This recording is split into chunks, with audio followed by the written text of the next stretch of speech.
You're watching the chapter number 11 of the Blender Materials Textures and Nodes course using shaders together. In today's chapter, our target will be to understand about these topics and then we'll also use these concepts in the retro gaming arcade scene that we have been creating in this course. And for those of you who are new to this course, do watch the previous 10 chapters from the link of the playlist given in the pinned comment. So I have opened this materials file where we created this Warner texture in the last chapter, and for today our first target is to understand about the mixed shader. So for this, let's first create a new material. So go to the material properties, click on the plus icon and then click on the new button. After this, press tab to enter the edit mode, and with all the faces selected, click on the assign button. Now return back to the object mode, and now as the name suggests, the mix shader node is used to mix two different shaders together. To see how it works, go to the shader editor, press Shift plus A, then go to shader and select the mix shader node. Now place it after the principal BSDF node, and by doing this, the BSDF socket of the principal BSDF node will get connected to the first shader socket of the mix shader, and then the output node of the mix shader will get connected to the material output. Now suppose I change this color to the blue color, then as you guessed, the color of this UV sphere turned into the blue color.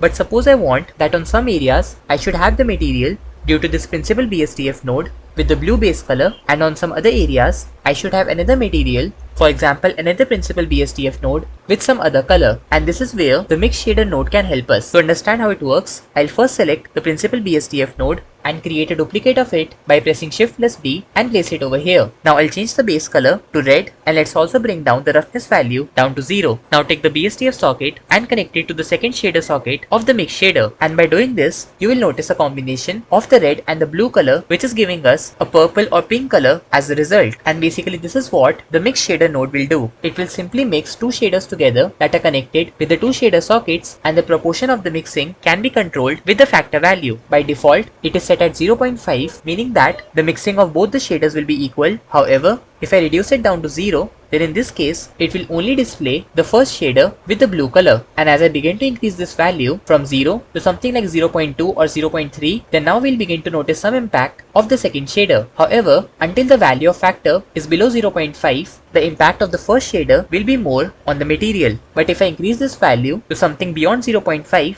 like 0.7 or 0.8, then in this case, the impact will be more of the second shader, which is having the red color in this case. Also, if I increase this factor value to 1, then we'll only see the impact of the second shader, which is red in color. But if you remember, I told you that we want to use the mix shader node in order to get a result where on some parts of the UV sphere, we'll have the first shader, and on the other parts we'll have the second shader. And to achieve such a result, we have to use a combination of the color ramp node and the noise texture, and then we'll connect it to the factor socket. So to see how it works, press Shift plus A in the shader editor, then go to converter and select the color ramp. Let's place it over here. Now press Shift plus A again, then go to texture and select the noise texture. Let's place it over here. Now take the factor socket in the noise texture and connect it to the factor in the color ramp. After this, take the color socket in the color ramp and connect it to the factor in the mix shader. And by doing this thing, you will begin to notice that some parts of the UV sphere are now having the shades of the blue color and the others of the red color. And this is because the color ramp node connected to the factor will now be controlling the composition of different shaders depending upon the position of these pointers. Also, by using the noise texture, you can change the scale value in order to change the position of different shaders in the material. And yes, if you want that these colors or the shaders should not blend with each other, but instead they should appear as separate shaders on the material, then for this purpose, go to the color ramp node, click here to change the interpolation and select constant. After this, try to adjust the position of the different pointers in such a way that we get the different shaders properly applied on the material.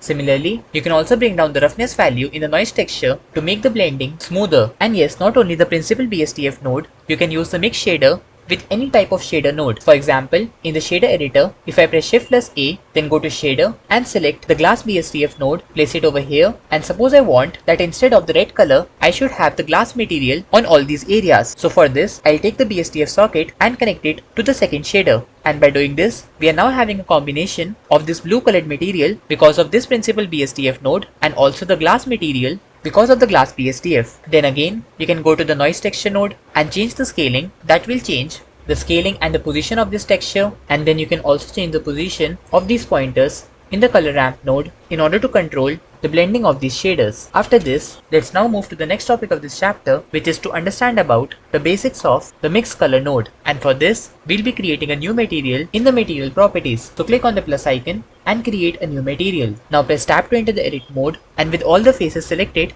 Click on the Assign button. Now return back to the object mode, go to the shader editor, and let's now add the mix color node. So press Shift plus A, then go to color and select the mix color node. We'll place it over here, and now this node is used to mix two colors together, which is very similar to the previous node, that is the mix shader, which we used to combine two different shaders together. So in the mix shader, we used to mix the shaders, but in case of the mix color node, we'll be mixing two colors together. So to see how it works, I'll take the result socket and connect it to the base color, and then we have two color options, that is the color A and the color B. So if I left click here to change the color A and select the blue color, and for the color B, I'll change this to the red color. And by doing this, we notice that with the default values in the mix color node, we are getting a combination of the blue and the red color. Then just like the mix shader node, we have a factor value here, using which we can control the amount of color A and the color B in the final result. If the value of factor is equal to 0, then we'll only see the color A, and if it is anywhere between 0 and 0.5, then in that case, we'll observe a mix of both the colors in this material. However, the color A will have more influence than the color B. Similarly, if the factor value is equal to 1, then we'll only see the color B, and if it is anywhere between 0.5 and 1, then we'll see more of the red color, or basically the color B. After this, if I click here, then we can change the blending mode, that will change the way how the colors will blend with each other. And in each type, you will get a different type of result depending upon the selection. And then just like the mix shader node, you can also use a combination of the color ramp node and the noise texture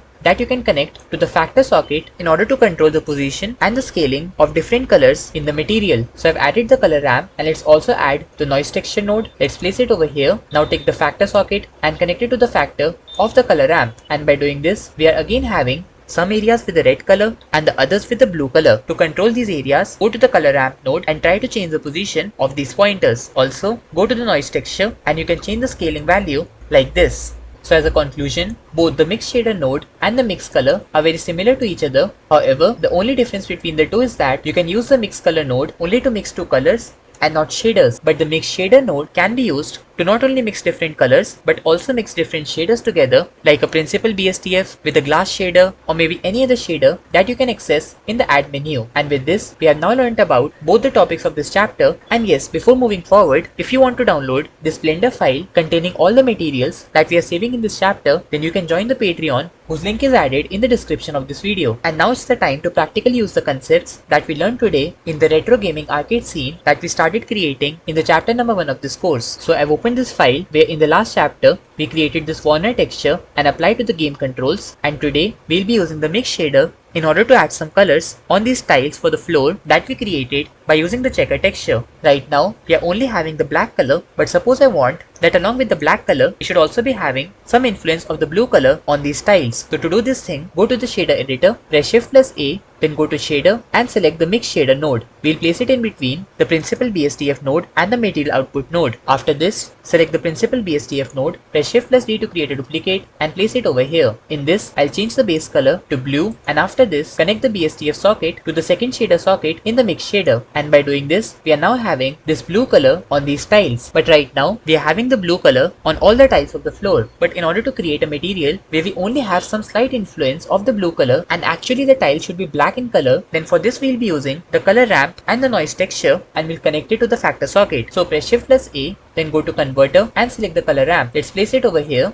Then take the color socket and connect it to the factor in the mix shader. After this, press Shift plus A again, go to texture and select the noise texture. Then take the factor socket and connect it to the factor of the color ramp. Now we'll adjust the position of different pointers in the color ramp node in order to change the composition of the two shaders, the one with the checker texture and the other one with the blue color. Then you can also adjust the scale value in the noise texture to change the scaling, and I'll also bring down the roughness value in this principal BSDF node with the blue color. After this, we'll be having a perfect material on this floor with some influence of the blue color added on these tiles. Also, suppose you want that along with the blue color, we should also have one more material with the red color. And to achieve this result, I'll select this mix shader node, press Shift plus D to create a duplicate and place it after the original mix shader node. Then select this principal BSDF node with the blue color, create its duplicate, place it over here and change the base color to the red color. Now take the BSDF socket in this principal BSDF node with the red color and connect it to the second shader socket in the mix shader. Now to control the amount and the blending of this red color, select the color ramp and the noise texture node, create a duplicate, place them over here and connect the color socket of the color ramp to the factor in the mix shader.